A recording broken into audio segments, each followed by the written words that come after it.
mahaba pa. Hello guys, nandito na naman po tayo para mag-upload ng ating bagong video. Ito guys ang location natin, itong Tondo Church. At ito tayo ngayon sa harap. At ito guys yung Tondo Church at yung Holy Child. Nandito rin tayo guys, ayan guys, Jollibee, Red Ribbon, Jollibee, Easy Days. At nandito din yung Mercury Grand. Ang location natin ngayon guys, itong pupunta natin yung itong Elias Street. Tignan natin guys kung hanggang saan tayo makakarating guys sa ano meron dito sa Elias. Mga kaganapan ngayon oras na to. Ang araw natin ngayon guys is sa Saturday at nasa oras natin is 4:30 na ng hapon. Ayan yung 7-Eleven. Guys, so lakarin natin guys, tingnan natin kung hanggang saan ano ka-busy ngayon itong Elias Street. Ayan, medyo traffic guys ha. Ito yung mga vendor ngayon guys. Ito, ayan.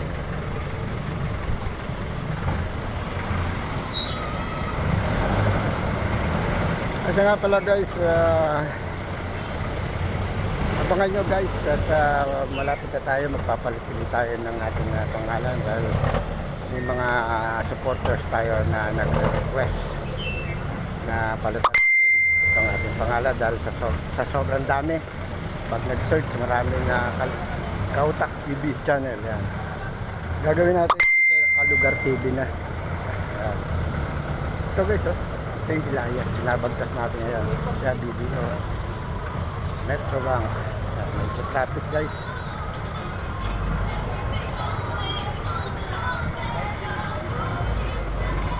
Kasi natin guys ha. Kaya bili na po kayo. Hindi sayang ang pera nyo dito. Isang daan po. Ayan guys, yung mga building na matataas na rito. At nakikita nyo guys. Diretsuhin natin itong Ilaya. Hanggang saan tayo makakarating guys at medyo traffic ngayon oras ito. Ay mga vendor.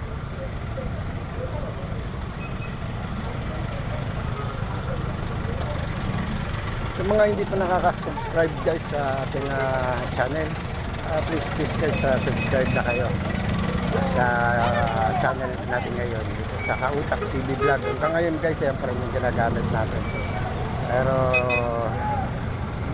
soon guys magiging Kalugar TV na po tayo. Ayan, yan.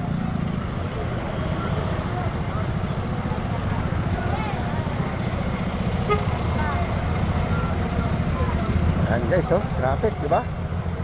Kuya, ba't bawal kuya?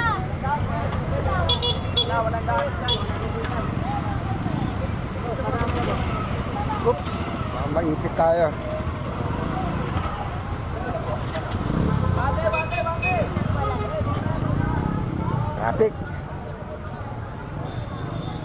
Ari natin guys at wala raw daanan. Tingnan natin kung anong meron. Bakit walang daanan ngayon dito sa kanton ng Ilaya at Padre Herrada. Tingnan natin kung anong meron ba. Baka merong clearing o kaya naglilinis. Kasi pinapabalik sila guys.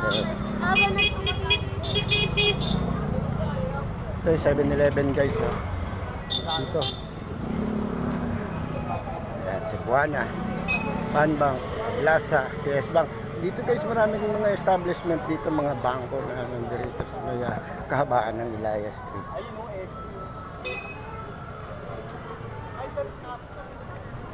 At makikita natin guys yan, medyo wala nang sasakyan. Kadalasan guys, puro motor.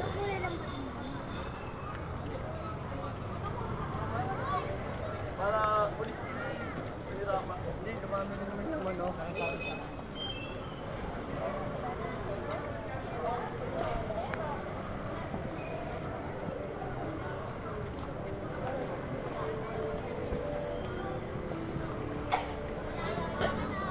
Itong corner na to guys na madadaanan natin guys. Ito yung na-picture na natin na street guys, yung Padre Herrada.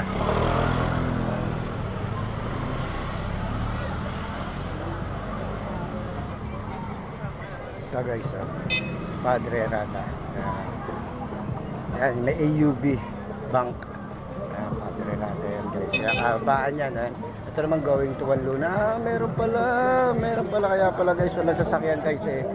Meron nga pagtitipon ditong magaganap kaya Sam Versosa SB. Ayan guys oh. Kaya walang ano. Ito guys, ay laya pa rin oh. Going to Clarenbec na yan guys. Pero tingnan na rin natin guys. Pasyalan nga natin itong kay SB.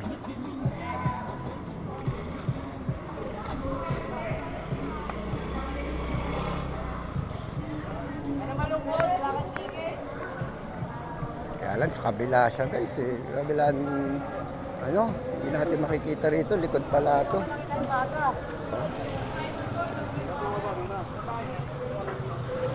Doon siya nakaharap guys sa along Wanluna Street. Ayan, SB guys.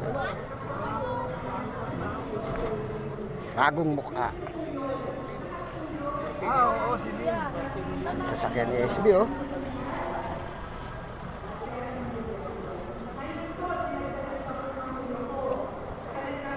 Ayun, nasa Wanluna nga guys. Kaya pala walang daanan.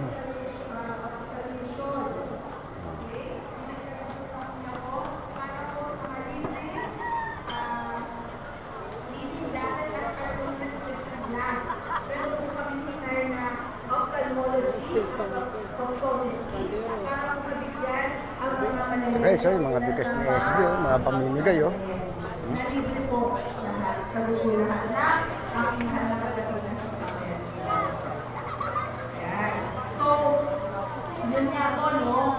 Sabi ko nga wala ko talagang plano ang kuya ko na makuwi na. Kaso nga lang po, Guys, yung mga bigas ni SB na papamigay. Dito tayo, eksakto tayo guys, oh. Pwesto natin, oh, mga bigas, bigla oh. ko napaisip ang kuya ko. Sabi niya, ano na ang mangyayari? Kami guys, tara, dahil na natin yung Ilaya. At yan na natin ang location ng araw na ito.